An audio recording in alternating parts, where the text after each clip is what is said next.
स्वागत आहे रंजना किचनमध्ये। पहा, आपल्याला एक घेवड्यापासून तर भाजी बनवायची आहे आणि छान होते ती भाजी। गाजर आहे, वांगं आहे, हरभरे आहे, वालाचे दाणे आहेत आणि एक छान असा टॅमॅटो घ्यायचा आहे, तो कापून घालायचा आहे त्याच्यात।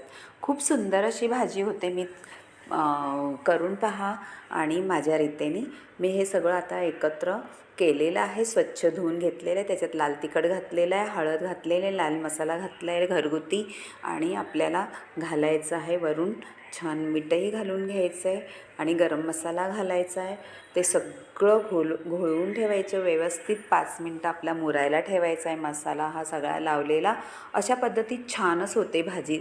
अशी करून पहा, खूप सुंदर होते भाजी आणि झटकापट होते, काही वेळ लागत नाही आणि त्याला सगळे मसाले लागल्यानंतर इतकं छान होतं ना, अप्रतिम लागते ही भाजी। अशी करून पहा। मी आता कुकर ठेवले, त्याच्यात तेल घातले आणि मोहरी घातले पहा आणि आता घालणार आहे जिरं घालणार आहे आणि हिंगही घालणार आहे। फोडणी छान आपली बसली पाहिजे त्याला। हिंग घातले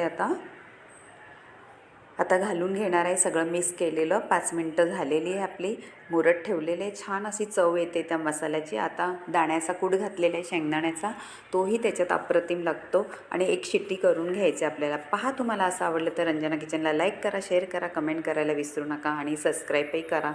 छानच होते भाजी, तुम्ही अशी करून बघा आणि फटाफट होणारी भाजी आहे, वेळ लागत